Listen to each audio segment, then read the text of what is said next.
Hi friends, welcome to polity classes. ಇವತ್ತು class 4 ಸಂವಿಧಾನ ತಿದ್ದುಪಡಿ ಅಂದರೆ ಅಮೆಂಡ್ಮೆಂಟ್ ಟು ಕಾನ್ಸ್ಟಿಟ್ಯೂಷನ್. ಈ ಕ್ಲಾಸ್ ಕುರಿತು ಸಂಪೂರ್ಣ ಮಾಹಿತಿಯನ್ನು ನೋಡೋಣ. ಸಂವಿಧಾನ ತಿದ್ದುಪಡಿ. ಈ ಸಂವಿಧಾನ ತಿದ್ದುಪಡಿಯನ್ನು ಸಂವಿಧಾನದ ಭಾಗ 20ರಲ್ಲಿ ಕಾಣ್ತೀವಿ. ಈ ಸಂವಿಧಾನದ ಭಾಗ 20ರಲ್ಲಿ ಕೇವಲ ಒಂದೇ ಒಂದು ವಿಧಿ ಇದೆ, 368. ಈ ವಿಧಿ 368ರ ಪ್ರಕಾರ ನಾವು ಸಂವಿಧಾನಕ್ಕೆ 2 ಬಗೆಯಲ್ಲಿ ತಿದ್ದುಪಡಿಯನ್ನ ತರಬಹುದಾಗುತ್ತೆ, ಅಥವಾ ಈ 368ನೇ ವಿಧಿ ಒಟ್ಟು 2 ಬಗೆಯ ಸಂವಿಧಾನ ತಿದ್ದುಪಡಿ ವಿಧಾನಗಳನ್ನ ವ್ಯವಹರಿಸುತ್ತೆ. ಮೊದಲನೆಯದು ವಿಶೇಷ ಬಹುಮತದೊಂದಿಗೆ ಸಂವಿಧಾನ ತಿದ್ದುಪಡಿ. ಸೆಕೆಂಡ್ ಒನ್ ವಿಶೇಷ ಬಹುಮತದೊಂದಿಗೆ ಅರ್ಧದಷ್ಟು ರಾಜ್ಯಗಳ ಅನುಮೋದನೆಯೊಂದಿಗೆ ಸಂವಿಧಾನ ತಿದ್ದುಪಡಿಯಾಗಿರುತ್ತೆ. ಈ ಸಂವಿಧಾನ ತಿದ್ದುಪಡಿಯ ವಿಧಾನವನ್ನ ದಕ್ಷಿಣ ಆಫ್ರಿಕಾ ಸಂವಿಧಾನದಿಂದ ಎರವಲು ಪಡೆದುಕೊಂಡಿರ್ತೇವೆ. ಇಷ್ಟು ಬೇಸಿಕ್ ಕಾನ್ಸೆಪ್ಟ್ ಆಗಿರುತ್ತೆ, ಅಥವಾ ಬೇಸಿಕ್ ಇನ್ಫಾರ್ಮೇಶನ್ ಅನ್ಬಹುದು. ಇನ್ನು ಸಂವಿಧಾನಕ್ಕೆ ತಿದ್ದುಪಡಿ ಏಕೆ ಅಗತ್ಯ ಅಂತ ಅನ್ನೋದಾದ್ರೆ, ಬದಲಾದ ಸಾಮಾಜಿಕ ಸನ್ನಿವೇಶ ಇರ್ಬೋದು, ಆರ್ಥಿಕ ಹಾಗೂ ರಾಜಕೀಯ ಸನ್ನಿವೇಶಗಳಿರ್ಬೋದು, ಅವುಗಳಿಗೆ ತಕ್ಕಂತೆ ಸಂವಿಧಾನಕ್ಕೆ ಕಾಲಕ್ಕೆ ತಿದ್ದುಪಡಿ ತರುವುದು ಅನಿವಾರ್ಯವಾಗಿರುತ್ತೆ. ಹಾಗಾಗಿಯೇ ನಮ್ಮ ಸಂವಿಧಾನ ನಿರ್ಮಾತೃರು 368ನೇ ವಿಧಿಯನ್ನ ಸಂವಿಧಾನಕ್ಕೆ ಸೇರಿಸಿದ್ದಾರೆ. ನಾವು ಉದಾಹರಣೆಗೆ ಗಮನಿಸಬಹುದಾದ್ರೆ, ಈ ಹಣಕಾಸಿನಲ್ಲಿ ಸುಧಾರಣೆ ತರುವ ಸಲುವಾಗಿ GST ಕಾಯ್ದೆಯನ್ನ ಜಾರಿಗೆ ತಂದಿದ್ದೀವಿ ಅಲ್ವಾ 2016ರಲ್ಲಿ. ಮತ್ತು ಬದಲಾದ ಸಾಮಾಜಿಕ ಸನ್ನಿವೇಶಗಳಿಗೆ ತಕ್ಕಂತೆ ಮಹಿಳೆಯರ ಸ್ಥಾನಮಾನಗಳನ್ನ ಉನ್ನತೀಕರಿಸಲು ಈ ಲೋಕಸಭೆ ಆಗಿರಬಹುದು ಅಥವಾ ರಾಜ್ಯ ವಿಧಾನಸಭೆಗಳಲ್ಲಿ 33% ಮೀಸಲಾತಿಯನ್ನ ಮಹಿಳೆಯರಿಗೆ ತಂದಿದ್ದೀವಿ, ಈ ನಾರಿ ಶಕ್ತಿ ವಿಧೇಯಕ 2023ರ ಮೂಲಕ. ಇನ್ನು ಕೆಲವೊಂದು ಸಾರಿ ಆಡಳಿತದಲ್ಲಿ ಕಂಡುಬರುವ ದೋಷಗಳಾಗಿರ್ಬೋದು, ಅಡಚಣೆಗಳಾಗಿರ್ಬೋದು, ಮತ್ತು ಆಡಳಿತವನ್ನ ಪರಿಣಾಮಕಾರಿಯಾಗಿ ಗೊಳಿಸಲು ಕೂಡ ಸಂವಿಧಾನಕ್ಕೆ ತಿದ್ದುಪಡಿ ಅನಿವಾರ್ಯವಾಗಿರುತ್ತೆ. ಉದಾಹರಣೆಗೆ ಈ 73 ಹಾಗೂ 74ನೇ ಸಂವಿಧಾನ ತಿದ್ದುಪಡಿಗಳನ್ನ ಗಮನಿಸಬಹುದಾಗುತ್ತೆ. ಇವುಗಳು ಏನ್ ಮಾಡಿದ್ವು, ಗ್ರಾಮ ಮಟ್ಟಗಳಲ್ಲಿ ಗ್ರಾಮ ಪಂಚಾಯತಿಯನ್ನ ಹಾಗೂ ನಗರಗಳಿಗೆ ಸಂಬಂಧಿಸಿದಂತೆ ಪುರಸಭೆಗಳನ್ನ, ಮುನ್ಸಿಪಾಲಿಟೀಸ್ ಅನ್ನ ಜಾರಿಗೆ ತಂದುವು ಅಲ್ವಾ. ಸೊ ಆಡಳಿತದಲ್ಲಿ ವಿಕೇಂದ್ರೀಕರಣಕ್ಕೆ ಮುನ್ನುಡಿಯನ್ನ ಬರಿತವೆ. ಸೊ ಇದರಿಂದ ಆಡಳಿತ ಯಂತ್ರ ಸುಗಮವಾಗಿ ಸಾಗುತ್ತೆ. ಇನ್ನು ಕೆಲವೊಂದಿಷ್ಟು ಸಾರಿ ನ್ಯಾಯಾಲಯದ ತೀರ್ಪುಗಳಿಗೆ ಪ್ರತಿಕ್ರಿಯೆ ನೀಡಲು ಸಂವಿಧಾನಕ್ಕೆ ತಿದ್ದುಪಡಿ ಅನಿವಾರ್ಯವಾಗಿರುತ್ತೆ. ಉದಾಹರಣೆಗೆ ಗೋಲಕ್ನಾಥ್ ಪ್ರಕರಣವನ್ನ ಗಮನಿಸಬಹುದು ನಾವು. ಈ ಗೋಲಕ್ನಾಥ್ ಪ್ರಕರಣ ಏನ್ ಹೇಳುತ್ತೆ ಅಂತ ನೋಡೋಣ. ಈ ಗೋಲಕ್ನಾಥ್ ಪ್ರಕರಣ 1967ನಲ್ಲಿ ಸರ್ವೋಚ್ಚ ನ್ಯಾಯಾಲಯ ಏನ್ ಹೇಳಿತ್ತು ಅಂದ್ರೆ, ಸಂಸತ್ತಿಗೆ ಮೂಲಭೂತ ಹಕ್ಕುಗಳನ್ನ ತಿದ್ದುಪಡಿ ಮಾಡುವ ಅಧಿಕಾರ ಇಲ್ಲ ಅಂತ ಹೇಳಿತ್ತು. ಈ ತೀರ್ಪಿಗೆ ಪ್ರತಿಕ್ರಿಯೆಯಾಗಿ ಸಂಸತ್ತು ಏನ್ ಮಾಡ್ತು, ಸಂವಿಧಾನಕ್ಕೆ 24ನೇ ತಿದ್ದುಪಡಿಯನ್ನ ತರುತ್ತೆ. ಆ ತಿದ್ದುಪಡಿಯ ಮೂಲಕ ಮೂಲಭೂತ ಹಕ್ಕುಗಳನ್ನು ಕೂಡ ಸಂವಿಧಾನ ತಿದ್ದುಪಡಿ ಮೂಲಕ ಬದಲಾಯಿಸಬಹುದು ಸಂಸತ್ತು ಅಂತ ಹೇಳುತ್ತೆ. ಅಂದ್ರೆ ಸಂಸತ್ತಿಗೆ ಮೂಲಭೂತ ಹಕ್ಕುಗಳನ್ನು ಕೂಡ ಒಳಗೊಂಡಂತೆ ಸಂವಿಧಾನದ ಯಾವುದೇ ಭಾಗವನ್ನ ತಿದ್ದುಪಡಿ ಮಾಡುವ ಅಧಿಕಾರ ಇದೆ ಅಂತ ಈ 24ನೇ ಸಂವಿಧಾನ ತಿದ್ದುಪಡಿ ಕಾಯ್ದೆ ಹೇಳುತ್ತೆ. ಸೊ ಹಾಗಾಗಿ ಸರ್ವೋಚ್ಚ ನ್ಯಾಯಾಲಯದ ಅಭಿಪ್ರಾಯಕ್ಕೆ ಪ್ರತಿಕ್ರಿಯೆಯಾಗಿ ಸಂಸತ್ತು ಸಂವಿಧಾನ ತಿದ್ದುಪಡಿ ಮಾಡಿದ ಸ್ಪಷ್ಟ ಉದಾಹರಣೆ ಅನ್ಬಹುದಲ್ವಾ ಇದನ್ನ. ನೆಕ್ಸ್ಟ್, ಮತ್ತು ಬದಲಾದ ಸಾಮಾಜಿಕ ಸನ್ನಿವೇಶಗಳಿಗೆ ತಕ್ಕಂತೆ ಕೂಡ ಸಂವಿಧಾನದಲ್ಲಿರುವ ಯಾವುದೇ ಪದಗಳ ವ್ಯಾಖ್ಯಾನದಲ್ಲಿಯೂ ಕೂಡ ಬದಲಾವಣೆ ಕಾಣಬಹುದು ನಾವು. ಅದಕ್ಕೆ ಒಂದು ಸ್ಪಷ್ಟ ಉದಾಹರಣೆ ಅಂದ್ರೆ ಈ KS ಪುಟ್ಟಸ್ವಾಮಿ ವರ್ಸಸ್ ಭಾರತ ಒಕ್ಕೂಟ ಪ್ರಕರಣ 2017 ಆಗಿರುತ್ತೆ. ಅದ್ ಹೇಗೆ ಅಂದ್ರೆ, ಈ ಪ್ರಕರಣದಲ್ಲಿ ಸರ್ವೋಚ್ಚ ನ್ಯಾಯಾಲಯವು ಏನ್ ಹೇಳ್ತು ಅಂದ್ರೆ, ಖಾಸಗಿಯಾಗಿ ವಯಸ್ಕರ ಅಶ್ಲೀಲ ವಿಡಿಯೋಗಳನ್ನ ವೀಕ್ಷಿಸುವುದು ಅಂದ್ರೆ ಈ ಅಡಲ್ಟ್ ಪೊರ್ನೋಗ್ರಫಿ ಏನಂತೀವಿ, watching adult pornography is a part of explicitly is a part of right to life and personal liberty ಅಂತ ಸರ್ವೋಚ್ಚ ನ್ಯಾಯಾಲಯ ಅಭಿಪ್ರಾಯಪಟ್ಟಿದೆ. ಈ ಅಡಲ್ಟ್ ಪೊರ್ನೋಗ್ರಫಿಯನ್ನ ವೀಕ್ಷಿಸುವುದನ್ನು ಒಳಗೊಂಡಂತೆ ಗೌಪ್ಯತೆ ಹಕ್ಕು ಎನ್ನುವುದು ಆರ್ಟಿಕಲ್ 21 ಅಡಿಯಲ್ಲಿ ರಕ್ಷಿತವಾದ ಒಂದು ಭಾಗ ಅಂತ ಹೇಳುತ್ತೆ. ಆರ್ಟಿಕಲ್ 21 ಏನ್ ಹೇಳುತ್ತೆ, right to life and personal liberty ಅನ್ನತ್ತೆ ಅಲ್ವಾ. ಸೊ ಅದರ ಒಂದು ಎಕ್ಸ್ಪ್ಲಿಸಿಟ್ ಭಾಗ ಇದು ಅಂತ ಹೇಳುತ್ತೆ, ವಾಚಿಂಗ್ ಅಡಲ್ಟ್ ಪೋರ್ನೋಗ್ರಫಿ. ಮುಂದುವರೆದು ವ್ಯಕ್ತಿಯ ಖಾಸಗಿ ಬದುಕು ಆಗಿರಬಹುದು, ಆಯ್ಕೆಗಳಾಗಿರಬಹುದು ಹಾಗೂ ನಾಲ್ಕು ಗೋಡೆಗಳ ಮಧ್ಯೆ ನಡೆಯುವ ವ್ಯಕ್ತಿಯೋರ್ವನ ವೈಯಕ್ತಿಕ ಅಭಿರುಚಿಗಳ ಮೇಲೆ ರಾಜ್ಯ ಅತಿಕ್ರಮಣ ಮಾಡಬಾರದು ಅಂತ ಸರ್ವೋಚ್ಚ ನ್ಯಾಯಾಲಯ ಅಭಿಪ್ರಾಯ ಪಟ್ಟಿರುತ್ತೆ ಈ ಕೇಸಲ್ಲಿ. ಇವಾಗ ಆಕ್ಚುಯಲ್ ಟಾಪಿಕ್ಗೆ ಬರೋದಾದ್ರೆ, ಸಂವಿಧಾನವನ್ನ ಒಟ್ಟು ಎಷ್ಟು ಬಗೆಯಲ್ಲಿ ತಿದ್ದುಪಡಿ ಮಾಡಬಹುದು ಅಂತ ಅನ್ನೋದಾದ್ರೆ, ಸಂವಿಧಾನವನ್ನ ಒಟ್ಟು 3 ಬಗೆಯಲ್ಲಿ ತಿದ್ದುಪಡಿ ಮಾಡಬಹುದು. ಆದ್ರೆ 368ನೇ ವಿಧಿಯಡಿಯಲ್ಲಿ ಅಂತ ಬಂದ್ರೆ ಸಂವಿಧಾನವನ್ನ 2 ಬಗೆಯಲ್ಲಿ ತಿದ್ದುಪಡಿ ಮಾಡಬಹುದಾಗಿರುತ್ತೆ. ಈ 3 ಬಗೆಗಳು ಯಾವುದು ಅಂತ ನೋಡೋಣ. ಸರಳ ಬಹುಮತದ ಮೂಲಕ, ಇದು 368ನೇ ವಿಧಿಯಡಿ ವ್ಯಾಪ್ತಿ ಬರೋದಿಲ್ಲ. ಇನ್ನು ವಿಶೇಷ ಬಹುಮತದ ಮೂಲಕ ಸಂವಿಧಾನಕ್ಕೆ ಏನು ತಿದ್ದುಪಡಿ ತರ್ತೀವಲ್ಲ ಅದನ್ನ ನಾವು ಸಂವಿಧಾನ ತಿದ್ದುಪಡಿ ಕಾಯ್ದೆ ಅಂತ ಪರಿಗಣನೆ ಮಾಡ್ತೀವಿ. ವಿಶೇಷ ಬಹುಮತದೊಂದಿಗೆ ಅರ್ಧದಷ್ಟು ರಾಜ್ಯಗಳ ಅನುಮೋದನೆ ಮೂಲಕ ಸಂವಿಧಾನ ತಿದ್ದುಪಡಿ, ಇದನ್ನು ಕೂಡ ನಾವು ಸಂವಿಧಾನ ತಿದ್ದುಪಡಿ ಕಾಯ್ದೆ ಅಂತ ಪರಿಗಣನೆ ಮಾಡ್ತೀವಿ. ಇವಾಗ ಒಂದೊಂದೇ ಸಂವಿಧಾನ ತಿದ್ದುಪಡಿ ವಿಧಾನವನ್ನ ಡೀಟೇಲ್ ಆಗಿ ನೋಡೋಣ. ಫಸ್ಟ್ ಒನ್, ಸರಳ ಬಹುಮತದ ಮೂಲಕ ಸಂವಿಧಾನ ತಿದ್ದುಪಡಿ. ಸರಳ ಬಹುಮತ ಅಂದ್ರೆ ಇಟ್ಸ್ ಅ ವೆರಿ ಸಿಂಪಲ್. ಏನಂದ್ರೆ ಯಾವುದೇ ಒಂದು ಸದನ ಇರಲಿ, ಆ ನಿರ್ದಿಷ್ಟ ಕಲಾಪದಲ್ಲಿ, ಯಾವುದೇ ಒಂದು ಸದನದ ನಿರ್ದಿಷ್ಟ ಕಲಾಪದಲ್ಲಿ ಎಷ್ಟು ಸದಸ್ಯರು ಸದನದಲ್ಲಿ ಹಾಜರಿರ್ತಾರೆ ಅಲ್ವಾ, ಅವರ ಪೈಕಿ 50% ಪ್ಲಸ್ ಒಬ್ರು. ಅಂದ್ರೆ ಫಾರ್ ಎಕ್ಸಾಂಪಲ್ ಲೋಕಸಭೆಯಲ್ಲಿ 300 ಜನ ಆ ಒಂದು ಪರ್ಟಿಕ್ಯುಲರ್ ಡೇ ಅಲ್ಲಿ ಕಲಾಪ ಏನ್ ನಡೆಯುತ್ತೆ, ಒಂದು ಪರ್ಟಿಕ್ಯುಲರ್ ಡೇ ಅಲ್ಲಿ 300 ಸಂಸದರು ಹಾಜರಿದ್ರೆ ಅವರಲ್ಲಿ 50% ಅಂದ್ರೆ 150 ಸಂಸದರು ಪ್ಲಸ್ ಒಬ್ರು, ಇವರು ಆ ಮಸೂದೆಗೆ ಮತವನ್ನ ಚಲಾಯಿಸಿದರೆ ಆ ಮಸೂದೆ ಅಂಗೀಕಾರವಾಗಿದೆ ಅಂತ ಅರ್ಥ ಆಗುತ್ತೆ. ಲೋಕಸಭೆ ಅಥವಾ ರಾಜ್ಯಸಭೆಯಲ್ಲಾದರೂ ಕೂಡ ಈ ಮಸೂದೆಯನ್ನ ಮಂಡನೆ ಮಾಡಬಹುದಾಗಿರುತ್ತೆ.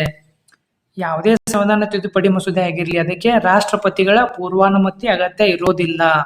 ಮತ್ತು ಆ ಸಂವಿಧಾನ ತಿದ್ದುಪಡಿಗೆ ಸಂಸತ್ತು ಅನುಮೋದನೆ ನೀಡಿದ ಮೇಲೆ ರಾಷ್ಟ್ರಪತಿಗಳು ಕಡ್ಡಾಯವಾಗಿ ತಮ್ಮ ಅಂಕಿತವನ್ನ ಹಾಕ್ಲೇಬೇಕಾಗೈತೆ. ಅದಕ್ಕೆ ಯಾವುದೇ ವೀಟೋ ಅಧಿಕಾರವನ್ನ ಚಲಾಯಿಸಲು ರಾಷ್ಟ್ರಾಧ್ಯಕ್ಷರಿಗೆ ಅಧಿಕಾರ ಇರೋದಿಲ್ಲ.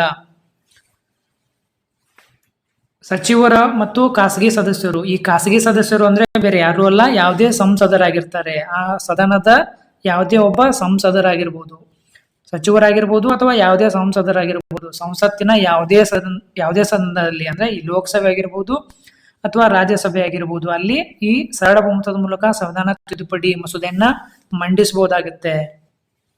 ಸಂವಿಧಾನ ತಿದ್ದುಪಡಿಗೆ ಸಂಬಂಧಿಸಿದಂತೆ ಲೋಕಸಭೆಗೆ ಯಾವುದೇ ಪರಮಾಧಿಕಾರ ಇರೋದಿಲ್ಲ. ಅಂದ್ರೆ 2 ಸದನಗಳಲ್ಲಿಯೂ ಕೂಡ ಪ್ರತ್ಯೇಕವಾಗಿ ಮಸೂದೆ ಅಂಗೀಕಾರವಾಗಲೇಬೇಕು. ಲೋಕಸಭೆಯಲ್ಲಿ ಅಂಗೀಕಾರವಾಗಿ ರಾಜ್ಯಸಭೆಯಲ್ಲಿ ಅಂಗೀಕಾರ ಆಗಿಲ್ಲ ಅಂದ್ರೆ ಆ ಮಸೂದೆ ಲ್ಯಾಪ್ಸ್ ಆಗುತ್ತೆ ಅಥವಾ ರದ್ದಾಗತ್ತೆ. ಈ ಸಂವಿಧಾನ ತಿದ್ದುಪಡಿ ಮಸೂದೆಗೆ ಸಂಬಂಧಿಸಿದಂತೆ ಜಂಟಿ ಅಧಿವೇಶನಕ್ಕೆ ಅವಕಾಶ ಇರೋದಿಲ್ಲ. ನಾವು ಓವರ್ ಆಲ್ ಆಗಿ ಮಸೂದೆಗಳಲ್ಲಿನ ವಿಧಗಳನ್ನ ನೋಡೋದಾದ್ರೆ 3 ಟೈಪ್ ಇದೆ. ಒಂದು ಸಾಮಾನ್ಯ ಮಸೂದೆ, ಒಂದು ಹಣಕಾಸು ಮಸೂದೆ, ಇನ್ನೊಂದು ಸಂವಿಧಾನ ತಿದ್ದುಪಡಿ ಮಸೂದೆ. ಈ ಸಾಮಾನ್ಯ ಮಸೂದೆಗೆ ಸಂಬಂಧಿಸಿದಂತೆ ರಾಜ್ಯಸಭೆಯು ಸಾಮಾನ್ಯ ಮಸೂದೆಯನ್ನ ಗರಿಷ್ಠ 6 ತಿಂಗಳವರೆಗೆ ತಡೆ ಹಿಡಿದು ತನ್ನಲ್ಲಿ ಇಟ್ಕೊಳ್ಬಹುದು. ಫಾರ್ ಎಕ್ಸಾಂಪಲ್ ಲೋಕಸಭೆ ಒಂದು ಸಾಮಾನ್ಯ ಮಸೂದೆಯನ್ನ ಮಂಡನೆ ಮಾಡಿದೆ, ಆ ಮಸೂದೆಗೆ ಲೋಕಸಭೆ ತನ್ನ ಅಂಗೀಕಾರವನ್ನ ನೀಡಿ ರಾಜ್ಯಸಭೆಗೆ ವರ್ಗಾಯಿಸಿದೆ. ಅವಾಗ ರಾಜ್ಯಸಭೆ ಆ ಮಸೂದೆಯನ್ನ ಗರಿಷ್ಠ 6 ತಿಂಗಳವರೆಗೆ ತನ್ನಲ್ಲಿ ತಡೆ ಹಿಡಿದಿಟ್ಕೊಳ್ಬಹುದು. ಈ ಸಮಯದೊಳಗೆ ಮಸೂದೆ ಅಂಗೀಕಾರವಾಗದೇ ಇದ್ರೆ ಸಂವಿಧಾನದ 108ನೇ ವಿಧಿಯ ಪ್ರಕಾರ ರಾಷ್ಟ್ರಾಧ್ಯಕ್ಷರು 2 ಸದನಗಳ ಜಂಟಿ ಸಭೆಯನ್ನ ಕರೀತಾರೆ. ಅಂದ್ರೆ ಜಂಟಿ ಅಧಿವೇಶನವನ್ನ ಕರೆಯೋರು ರಾಷ್ಟ್ರಪತಿಗಳಾಗಿರ್ತಾರೆ. ಆದ್ರೆ ಈ ಜಂಟಿ ಅಧಿವೇಶನದ ಅಧ್ಯಕ್ಷತೆಯನ್ನ ಯಾರು ವಹಿಸ್ಕೊಳ್ತಾರೆ ಅಂದ್ರೆ ಲೋಕಸಭೆಯ ಸ್ಪೀಕರ್ ಇರ್ತಾರಲ್ವಾ, ಅವರು ಈ ಜಂಟಿ ಅಧಿವೇಶನದ ಅಧ್ಯಕ್ಷತೆಯನ್ನ ವಹಿಸ್ಕೊಳ್ತಾರೆ. ನೆಕ್ಸ್ಟ್ ಹಣಕಾಸು ಮಸೂದೆ. ಈ ಹಣಕಾಸು ಮಸೂದೆಗೆ ಸಂಬಂಧಿಸಿದಂತೆ ರಾಜ್ಯಸಭೆ ಅಂದ್ರೆ ಮೇಲ್ಮನೆ ಅಂತ ಕರಿತೀವಲ್ಲ, ಅದಕ್ಕೆ ಆ ಹಣಕಾಸು ಮಸೂದೆಯನ್ನ ಗರಿಷ್ಠ 14 ದಿನಗಳವರೆಗೆ ತನ್ನಲ್ಲಿ ಹಿಡಿದಿಟ್ಟುಕೊಳ್ಳುವ ಅವಕಾಶ ಇದೆ. ನಂತರ ಅದನ್ನು ಲೋಕಸಭೆಗೆ ಹಿಂದಿರುಗಿಸದೇ ಇದ್ದಲ್ಲಿ ಆ ಹಣಕಾಸು ಮಸೂದೆ ಅಂಗೀಕಾರವಾಗಿದೆ ಅಂತ ಪರಿಗಣಿಸಲಾಗುತ್ತೆ. ಈ ಹಣಕಾಸು ಮಸೂದೆಗೆ ಸಂಬಂಧಿಸಿದಂತೆ ರಾಜ್ಯಸಭೆ ಏನ್ ಮಾಡಬಹುದು ಅಂದ್ರೆ ಕೇವಲ ಸಲಹೆಗಳನ್ನ ನೀಡಬಹುದು ಅಷ್ಟೇ. ಆ ಹಣಕಾಸು ಮಸೂದೆಯನ್ನ ತಿರಸ್ಕಾರ ಮಾಡೋದಾಗ್ಲಿ ಅಥವಾ ಅದಕ್ಕೆ ತಿದ್ದುಪಡಿ ತರೋದಾಗ್ಲಿ ರಾಜ್ಯಸಭೆಗೆ ಸಾಧ್ಯ ಇರೋದಿಲ್ಲ. ಸಜೆಷನ್ಸ್ ಅಂದ್ರೆ ಸಲಹೆಗಳನ್ನ ನೀಡಬಹುದು ಅಷ್ಟೇ. ಥರ್ಡ್ ಒನ್ ಸಂವಿಧಾನ ತಿದ್ದುಪಡಿ ಮಸೂದೆ. ಸಂವಿಧಾನ ತಿದ್ದುಪಡಿ ಮಸೂದೆಯು ಫಾರ್ ಎಕ್ಸಾಂಪಲ್ ಲೋಕಸಭೆಯಲ್ಲಿ ಫಸ್ಟ್ ಮಂಡನೆಯಾಗಿದೆ, ನಂತರ ಅದನ್ನ ರಾಜ್ಯಸಭೆಗಳಿಗೆ ಕಳಿಸಿದ್ದಾರೆ ಅನ್ಕೊಳ್ಳೋಣ. ಅವಾಗ ರಾಜ್ಯಸಭೆಯು ಆ ಮಸೂದೆಯನ್ನ ಅನಿರ್ದಿಷ್ಟ ಅವಧಿಯವರೆಗೂ ಕೂಡ ತನ್ನಲ್ಲಿ ತಡೆ ಹಿಡಿದಿಟ್ಕೊಳ್ಬಹುದು. ಯಾಕಂದ್ರೆ ಸಂವಿಧಾನ ತಿದ್ದುಪಡಿ ಮಸೂದೆ ಪ್ರತಿ ಸದನದಲ್ಲಿ ಪ್ರತ್ಯೇಕವಾಗಿ ಮಂಡನೆ ಆಗಲೇಬೇಕು. ಹಾಗಾಗಿ ಸಂವಿಧಾನ ತಿದ್ದುಪಡಿ ಮಸೂದೆಗೆ ಸಂಬಂಧಿಸಿದಂತೆ ಲೋಕಸಭೆಗೆ ರಾಜ್ಯಸಭೆಯ ವಿರುದ್ಧ ಯಾವುದೇ ಪರಮಾಧಿಕಾರ ಇರೋದಿಲ್ಲ, ಸಮವಾದ ಅಧಿಕಾರ ಇರುತ್ತೆ ಲೋಕಸಭೆಗೆ ಮತ್ತು ರಾಜ್ಯಸಭೆಗೆ ಈ ಸಂವಿಧಾನ ತಿದ್ದುಪಡಿ ಮಸೂದೆಗೆ ಸಂಬಂಧಿಸಿದಂತೆ. ನೆಕ್ಸ್ಟ್, ಈ ಸರಳ ಬಹುಮತದ ಮೂಲಕ ಸಂವಿಧಾನ ತಿದ್ದುಪಡಿ ಮಾಡುವ ವಿಷಯಗಳು ಯಾವುದು ಅಂದ್ರೆ ಈ ಹೊಸ ರಾಜ್ಯಗಳನ್ನ ರಚಿಸುವುದು. ಫಾರ್ ಎಕ್ಸಾಂಪಲ್ ಅಖಂಡ ಆಂಧ್ರ ಪ್ರದೇಶ ಅಂತ ಇತ್ತು ಅಲ್ವಾ ಹಿಂದೆ 2014ಕ್ಕಿಂತ ಹಿಂದೆ. ಆ ಅಖಂಡ ಆಂಧ್ರ ಪ್ರದೇಶವನ್ನ ಸ್ಪ್ಲಿಟ್ ಮಾಡಿ ಆಂಧ್ರ ಪ್ರದೇಶ ಮತ್ತು ತೆಲಂಗಾಣ ಅಂತ ನೂತನ ರಾಜ್ಯಗಳನ್ನ ಸೃಷ್ಟಿ ಮಾಡಲಾಯಿತು. ಅದನ್ನ ಕೇವಲ ಸರಳ ಬಹುಮತದ ಮೂಲಕ, ಸಂಸತ್ತಿನ ಸರಳ ಬಹುಮತದ ಮೂಲಕ ಸಂವಿಧಾನಕ್ಕೆ ತಿದ್ದುಪಡಿ ತರಲಾಯಿತು. ಅದನ್ನ ನಾವು ಸಂವಿಧಾನ ತಿದ್ದುಪಡಿ ಕಾಯ್ದೆ ಅಂತ ಪರಿಗಣನೆ ಮಾಡಲಿಲ್ಲ. ನೆಕ್ಸ್ಟ್, ಈ ವಿಧಾನ ಪರಿಷತ್ತುಗಳನ್ನ ರಚಿಸುವುದಾಗಿರ್ಬೋದು ಅಥವಾ ರದ್ದುಗೊಳಿಸಬಹುದು ಅಲ್ವಾ, ಇದನ್ನು ಕೂಡ ಸಂಸತ್ತಿನ ಸರಳ ಬಹುಮತದ ಮೂಲಕ ಸಂವಿಧಾನಕ್ಕೆ ತಿದ್ದುಪಡಿ ತರಲಾಗುತ್ತೆ. ನೆಕ್ಸ್ಟ್, ಸಂಸದರ ವೇತನ ನಿಗದಿ ವಿಷಯಕ್ಕೆ ಸಂಬಂಧಿಸಿದಂತೆ ಯಾವುದಾದರೂ ಒಂದು ಮಸೂದೆ ಇದ್ರೆ, ನೆಕ್ಸ್ಟ್ ಸಂಸತ್ತಿನ ಕಾರ್ಯವಿಧಾನದ ನಿಯಮಗಳು, ಸವಲತ್ತುಗಳು ಮತ್ತು ಕೋರಂ ರಿಲೇಟೆಡ್ ಯಾವುದೇ ಮಸೂದೆ ಇದ್ರೆ ಅದನ್ನ ಸರಳ ಬಹುಮತದ ಮೂಲಕ ತಿದ್ದುಪಡಿ ತರಲಾಗುತ್ತೆ. ಸೆಕೆಂಡ್ ಒನ್, ವಿಶೇಷ ಬಹುಮತದ ಮೂಲಕ ಸಂವಿಧಾನ ತಿದ್ದುಪಡಿ. ಈ ವಿಶೇಷ ಬಹುಮತ ಅಂದ್ರೆ ಏನು ಅಂತ ಗೊತ್ತಾ? It's very simple. ಏನಂದ್ರೆ ಪ್ರತಿ ಸದನದಲ್ಲಿ ಒಟ್ಟು ಸದಸ್ಯರ ಪೈಕಿ ಅರ್ಧಕ್ಕಿಂತ ಹೆಚ್ಚು ಸದಸ್ಯರು ಮಸೂದೆಯ ಪರವಾಗಿ ಮತ ಹಾಕಬೇಕಾಗತ್ತೆ. ಫಾರ್ ಎಕ್ಸಾಂಪಲ್ ಲೋಕಸಭೆಯ ಪ್ರಸ್ತುತ ಸದಸ್ಯರ ಸಂಖ್ಯೆ ಒಟ್ಟಾರೆ 543 ಇದೆ ಅಲ್ವಾ. ಆ 543ರಲ್ಲಿ 50% ಅಂದ್ರೆ 272 ಆಗುತ್ತೆ. ಆ 272 ಪ್ಲಸ್ ಒಬ್ಬರು ಸದಸ್ಯರು ಆ ಮಸೂದೆಗೆ ತಮ್ಮ ಮತವನ್ನ ಚಲಾಯಿಸಬೇಕಾಗತ್ತೆ. ಸೆಕೆಂಡ್ ಕ್ರೈಟೀರಿಯಾ ಏನಂದ್ರೆ ಸದನದಲ್ಲಿ ಆ ಪರ್ಟಿಕ್ಯುಲರ್ ಡೇ ಬಿಲ್ ಏನ್ ಮಂಡನೆ ಆಗತ್ತೆ, ಆ ಪರ್ಟಿಕ್ಯುಲರ್ ಡೇ ಸದನದಲ್ಲಿ ಎಷ್ಟು ಜನ ಹಾಜರಿರ್ತಾರೆ ಅಲ್ವಾ, ಅವರ ಪೈಕಿ 2/3 ಸದಸ್ಯರು ಮಸೂದೆಗೆ ಮತ ಹಾಕ್ಬೇಕಾಗತ್ತೆ. ಉದಾಹರಣೆಗೆ ಆ ಮಸೂದೆ ಮಂಡನೆಯಾದ ದಿನ ಲೋಕಸಭೆಯಲ್ಲಿ 300 ಜನ ಸದಸ್ಯರಿದ್ರೆ ಅದರಲ್ಲಿ 2/3 ಅಂದ್ರೆ 200 ಸದಸ್ಯರು ಕಡ್ಡಾಯವಾಗಿ ತಮ್ಮ ಮತವನ್ನ ಚಲಾಯಿಸಬೇಕಾಗತ್ತೆ. ಅವಾಗ ಅದು ವಿಶೇಷ ಬಹುಮತ ಅಂತ ಅನ್ಸ್ಕೊಳ್ಳುತ್ತೆ. ಈ ವಿಶೇಷ ಬಹುಮತದ ಮೂಲಕ ಸಂವಿಧಾನಕ್ಕೆ ತಿದ್ದುಪಡಿ ಮಾಡಬಹುದಾದ ಪ್ರಮುಖ ವಿಷಯಗಳು ಅಂತಂದ್ರೆ ಈ ಮೂಲಭೂತ ಹಕ್ಕುಗಳಾಗಿರುತ್ತೆ, ರಾಜನೀತಿ ನಿರ್ದೇಶಕ ತತ್ವಗಳಾಗಿರುತ್ತೆ, ಮೂಲಭೂತ ಕರ್ತವ್ಯಗಳು ಮತ್ತು ಪ್ರಸ್ತಾವನೆ. ಇವು ಪದೇ ಪದೇ ಪರೀಕ್ಷೆಯಲ್ಲಿ ಇದನ್ನ ಕೇಳ್ತಾರೆ. ಸೊ ಈ 4 ವೆರಿ ಇಂಪಾರ್ಟೆಂಟ್ ಆಗಿರುತ್ತೆ. ವಿಶೇಷ ಬಹುಮತ ಮೂಲಕ ಸಂವಿಧಾನಕ್ಕೆ ತಿದ್ದುಪಡಿ ಮಾಡುವ ವಿಷಯಗಳು ಯಾವುದು ಅಂದ್ರೆ ಈ 4 ಅಂತೂ ನೆನಪಿರ್ಲೇಬೇಕು. ಥರ್ಡ್ ಒನ್, ವಿಶೇಷ ಬಹುಮತದೊಂದಿಗೆ ಅರ್ಧದಷ್ಟು ರಾಜ್ಯಗಳ ಅನುಮೋದನೆ ಮೂಲಕ ಸಂವಿಧಾನಕ್ಕೆ ತಿದ್ದುಪಡಿ ಮಾಡುವ ಅವಶ್ಯಕತೆ ಇರುತ್ತೆ. ಈ ವಿಶೇಷ ಬಹುಮತ ಅಂದ್ರೆ ಏನಂತ ಹಿಂದೆ ಇವಾಗ ನೋಡಿದ್ವಲ್ವಾ, ಅದ್ರ ಜೊತೆಗೆ ಅರ್ಧದಷ್ಟು ರಾಜ್ಯಗಳು ಸರಳ ಬಹುಮತದ ಮೂಲಕ ಅನುಮೋದನೆಯನ್ನ ನೀಡಬೇಕಾಗತ್ತೆ ಕೆಲವೊಂದಿಷ್ಟು ತಿದ್ದುಪಡಿಗಳಿಗೆ ಅಥವಾ ಕೆಲವೊಂದಿಷ್ಟು ಮಸೂದೆಗಳಿಗೆ. ಅವು ಯಾವ ಯಾವ ವಿಷಯಗಳಿಗೆ ಸಂಬಂಧಿಸಿದಂತೆ ಇದು ಅನ್ವಯವಾಗುತ್ತೆ ಅನ್ನೋದಾದ್ರೆ, ರಾಷ್ಟ್ರಾಧ್ಯಕ್ಷರ ಚುನಾವಣೆಗೆ ಸಂಬಂಧಿಸಿದಂತೆ ಏನಾದ್ರೂ ತಿದ್ದುಪಡಿ ಮಸೂದೆ ಇದ್ರೆ ಅವಾಗ ಅರ್ಧದಷ್ಟು ರಾಜ್ಯಗಳು ಕೂಡ ತಮ್ಮ ಅನುಮೋದನೆಯನ್ನ ನೀಡಬೇಕಾಗತ್ತೆ. ಕೇಂದ್ರ ಮತ್ತು ರಾಜ್ಯಗಳ ಕಾರ್ಯಾಂಗೀಯ ಅಧಿಕಾರಗಳ ವ್ಯಾಪ್ತಿಗೆ ಕುರಿತಂತೆ ಯಾವುದಾದ್ರೂ ಮಸೂದೆ ಇದ್ರೆ, ಮತ್ತು ಸುಪ್ರೀಂ ಕೋರ್ಟ್ ಮತ್ತು ಹೈಕೋರ್ಟ್ಗಳಿಗೆ ಸಂಬಂಧಿಸಿದಂತೆ ಯಾವುದಾದ್ರೂ ಮಸೂದೆ ಇದ್ರೆ, ಸಂವಿಧಾನದ 7ನೇ ಭಾಗಕ್ಕೆ ತಿದ್ದುಪಡಿ ಅಗತ್ಯ ಇದ್ರೆ, ಫಾರ್ ಎಕ್ಸಾಂಪಲ್ ಈ 7ನೇ ಭಾಗ ಏನ್ ಹೇಳುತ್ತೆ, ಅಧಿಕಾರ ವಿಭಜನೆ ಹೇಳುತ್ತೆ ಅಲ್ವಾ, ಕೇಂದ್ರ ಮತ್ತು ರಾಜ್ಯಗಳ ನಡುವೆ ಅಧಿಕಾರ ವಿಭಜನೆಯನ್ನ ಮಾಡುತ್ತೆ. ಸೊ ಇಲ್ಲಿ ಕೇಂದ್ರ ಮತ್ತು ರಾಜ್ಯದ ಸಂಬಂಧಗಳಿಗೆ ರಿಲೇಟೆಡ್ ಆಗಿರುತ್ತೆ. ಹಾಗಾಗಿ ರಾಜ್ಯಗಳ ಅನುಮೋದನೆ ಕಡ್ಡಾಯವಾಗಿರುತ್ತೆ ಇದಕ್ಕೆ. ಫಾರ್ ಎಕ್ಸಾಂಪಲ್ ನಾವು 47ನೇ ಸಂವಿಧಾನ ತಿದ್ದುಪಡಿಯನ್ನ ಗಮನಿಸಬಹುದು.